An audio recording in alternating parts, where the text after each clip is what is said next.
और सभी कर भी सकते हैं, चाहे और साधना कोई कर सके ना कर सके, लेकिन भगवान को अपना तो सब मान सकते हैं। और है भी अपने, ये भी बात सच्ची है। अपने को अपना मानना क्या करना है, इसमें मान लेना है। बस कभी कोई ये कह दे कि साहब कैसे माने, घर देखा तो घर को अपना मान लें, गाड़ी देखी तो गाड़ी को अपनी मान लें, कोई रकम देखी तो रकम को अपनी मान ले। हमने भगवान को देखा नहीं, अपना माने कैसे? ये भी तो एक प्रश्न सामने आता है। कोई चीज देखी हमने तो उसको अपनी मान लें कि भाई हमारी, खेत देखा तो अपना है, बगीचा देखा कि अपना है।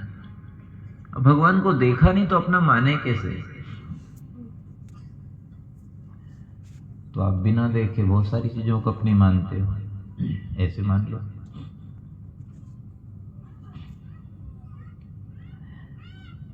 माँ बाप को हमने अपना माना,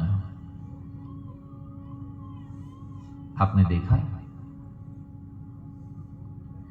बिना देखे ही तो मान रहे हो। जिस माँ ने जन्म दिया उस समय आपको पता है, आप तो बहुत वर्षों तक तो जानते ही नहीं, बुद्धि विकसित नहीं हुई। मां का संबंध माना हुआ है, कह दिया है तेरे पिताजी हैं, तो आपने देखा? सुन के ही तो माना। मां ने कहा बेटा ये तेरे पिताजी, मान लिया, मान रहे हैं और निभा रहे हैं सारी जिंदगी।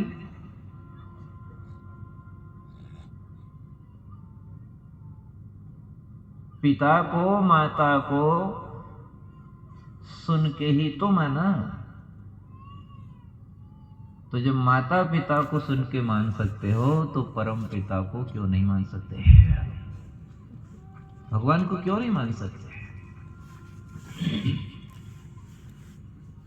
आप जाति को मानते हो, आपको क्या पता, लेकिन सुन के ही तो माने कि मेरी जाति ये है, गोत्र ये है, ये सब सुन सुन के मानते हो। तो आज कथा के प्रथम चरण में ध्यान से सुन लो, जिससे इन चीजों को आपने सुन के मानी, ऐसे भगवान को भी कथा सुन करके मान लो।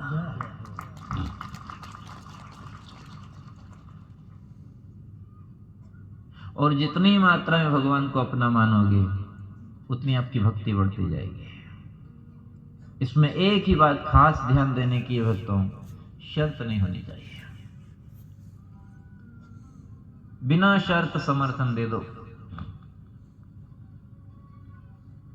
सगाई होती है और बातचीत होती है व्यय जी से आपस में, सब क्या क्या व्यवस्था करनी पड़ेगी, क्या क्या लेन देन, आपकी क्या राय, क्या इच्छा है।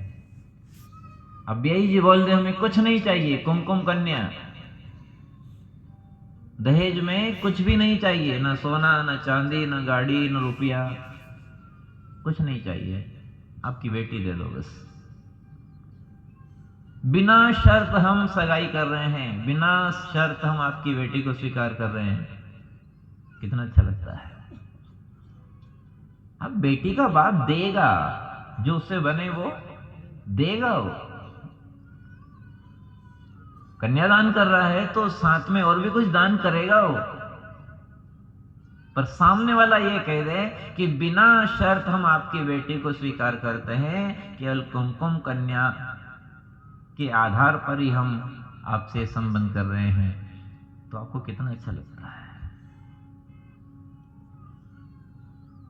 भगवान से जो अपनेपन का संबंध है, ये केवल बस केवल भगवान को अपना बनाने के लिए, अपने उद्धार के लिए, अपने कल्याण के लिए, आत्म शांति पाने के लिए, बिना शर्त संसार की कोई चीज नहीं चाहिए, संसार की कोई वस्तु नहीं लेनी है, संसार में हमें कुछ नहीं चाहिए। सुख आए दुख आए, मान आए अपमान आए, अच्छा हो बुरा हो, कुछ भी नहीं। हम तो बिना शर्त भगवान से प्रेम की सगाई कर रहे हैं। तो भगवान कह रहे हैं मैं देना हो तो दूंगा, पर साथ में प्रेम भी तुम्हें दूंगा, क्योंकि अपनापन से प्रेम बढ़ता है संसार में। गोविंद मेरो है, गोपाल मेरो है, भगवान मेरे हैं। ये अपनापन जितना दृढ़ होगा उतना भगवान से प्रेम का रिश्ता मजबूत होगा। इसलिए तो भक्त गाते हैं कि चाहे दुख में रखना, चाहे परेशानी में रखना, जैसा कर्म है वहां रख देना, कोई दिक्कत नहीं है। पर तू भले कहीं भी रखना, महल में ना रखे तो भले जेल में रख देना, पर अपनापन रखना मेरे घनश्याम। तू चाहे कहीं भी रख, हमें हमारे कर्मों के अनुसार स्वीकार करते हैं, लेकिन साथ में बोलो क्या रखना? अपनापन रखना कि मेरा है ये बेटी मेरी है, ये माँ मेरी है, ये भगत जी मेरे हैं, ये सेठ जी मेरे हैं, ये नेताजी मेरे हैं, ये अधिकारी मेरे हैं, ये कर्मचारी मेरे हैं। अगर भगवान ये मेरेपन को स्वीकार कर लेते हैं तो पता है क्या मिलेगा? संसार में आप कहीं भी रहो और कैसे भी रहो, पर आपके लिए प्रेम का वाल खुला रहेगा, आपके लिए आनंद अमृत का वाल खुला रहेगा। तो शुरुआत यहां से करें कि बिना शर्त हम भगवान को अपना मान लें। और यदि आप ये कहते हो कि हम कैसे माने, हमने देखा तो है नहीं, तो मां बाप को देखा? अरे मां को तो फिर भी मां के पेट से जन्म हुआ चलो, पर पिता के बारे में तो आप क्या जानोगे? आप क्या थे उस समय? मां ने ही कहा कि तेरे पिता है, तब उनको मानने लगे, उनको प्रणाम करने लगे, उनकी आज्ञा मानने लगे, पिताजी पिताजी बोलने लगे। पर सुन के ही तो माना।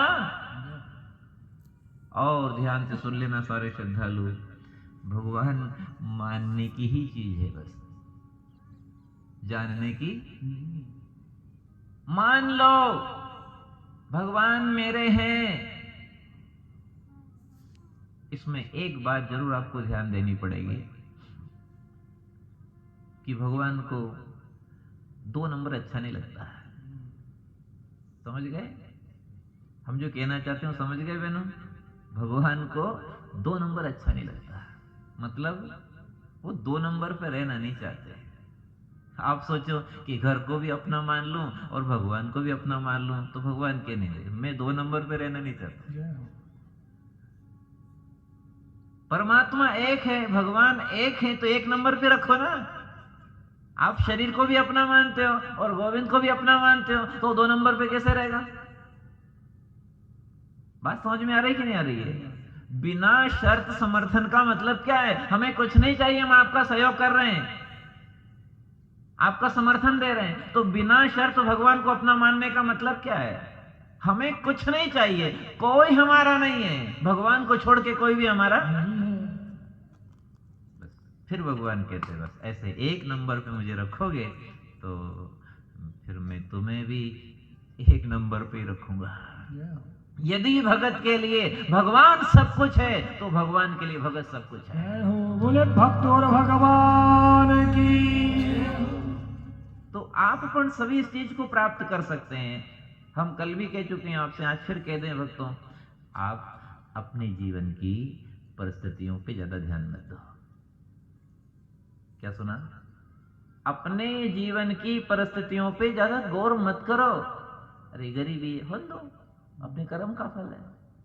सुदामा जी ने भी तो भोगी, कोई की बीमारी है तो होने दो। बड़े बड़े महापुरुषों ने बीमारियां झेली है। कोई ये कह दे कि साहब अपमान बहुत होता है, परिवार अच्छा नहीं है, तो क्या ध्रुव जी का परिवार अच्छा था? क्या मीरा जी का परिवार अच्छा था? बोलो, क्या प्रहलाद जी का परिवार अच्छा था? क्या विवेक्षण का परिवार अच्छा है? विदुर जी का परिवार अच्छा है? काय को चक्कर में पड़ रहे हो? परिवार अच्छा नहीं है, घर अच्छा नहीं है, शरीर अच्छा नहीं है। आपसे निवेदन के साथ कह दें, एक बार और जीवन की परिस्थितियों की तरफ मत देखो, ये जैसे चल रही है वैसे चलने दो। आप तो इन परिस्थितियों में भगवान को अपना मान लो और अपने को भगवान का मान लो, तो बेड़ा पार हो जाएगा। बोले भागवत महापुराण की। गरीबी अमीरी मत देखो, स्वस्थता रोग निरोग मत देखो, आप कोई अपनी परिस्थिति पे ज्यादा ध्यान मत दो। ये तो चलता रहेगा, ये तो चलता रहेगा। कभी फसल आएगी, कभी बिगड़ेगी, कभी मान होगा, कभी अपमान होगा, कभी अच्छा होगा, कभी बुरा होगा। ये तो लहरों की तरह आता जाता रहेगा। आप तो इसमें एक ही बात पे ध्यान दो कि भगवान हमारे हैं और हम भगवान के हैं। इस दुनिया में भगवान की सेवा कर रहे हैं, भगवान की वस्तुओं का सदुपयोग कर रहे हैं। बाकी संसार में कोई भी हमारा नहीं है, ना तो था, ना है और ना आगे रहेगा और रह सकता भी नहीं। इस बात को आप स्वीकार कर लोगे तो सभी हम सत्संगी हो जाएंगे, भगवान के प्रेमी हो जाएंगे। ऐसी जय बोलोगे क्या? थोड़ी जोर से जय बोलो। हाँ,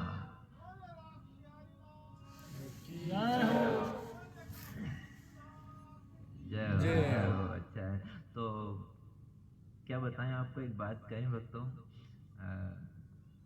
बहुत सारे लोग कहते हैं कि साहब आप तो तीरथ में कथा दे दो, बद्रीनारायण में कथा दे दो। वहाँ क्या होता है?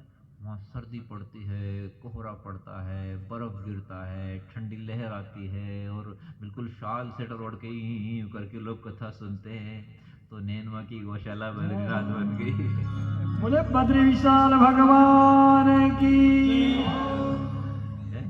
वो स्थिति बन गई नहीं, न सूर्य नारायण के दर्शन है, ठंडी ठंडी लग रही है और सब ओढ़ के बैठे हैं और बस गौशाला तीर्थ मान लो आप तो।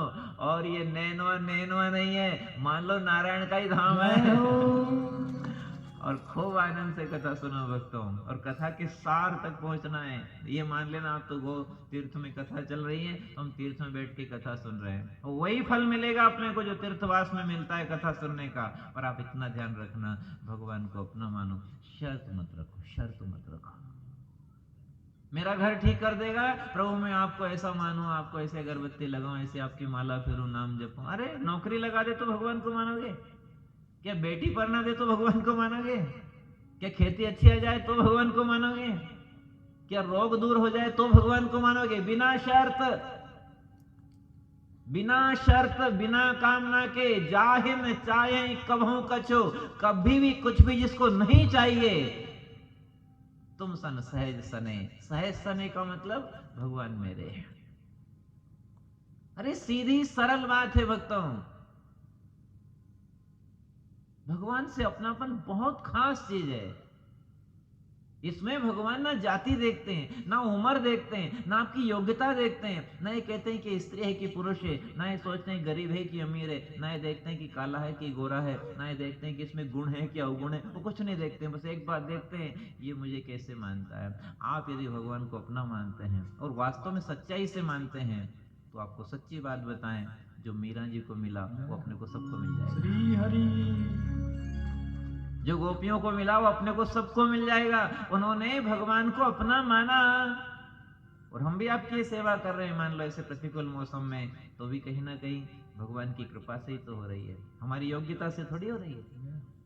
आप ना आपके प्रयास से हो रही है, ना हमारे प्रयास से हो रही है। ये जो कथा हो रही है, जो आनंद आ रहा है, ये जो संख्या आपकी आ रही है, जो रस बरस रहा है इस प्रतिकूलता में भी, ये सब भगवान की कृपा का कारण है, भगवान की कृपा का ही प्रतिफल है। और वो कृपा भगवान से अपनापन के कारण होती है, भगवान से अपनापन के कारण भगवान की कृपा आती है। देखो भक्तों, अपनी चीज सबको अच्छी लगती है, भले फटी जूती हो,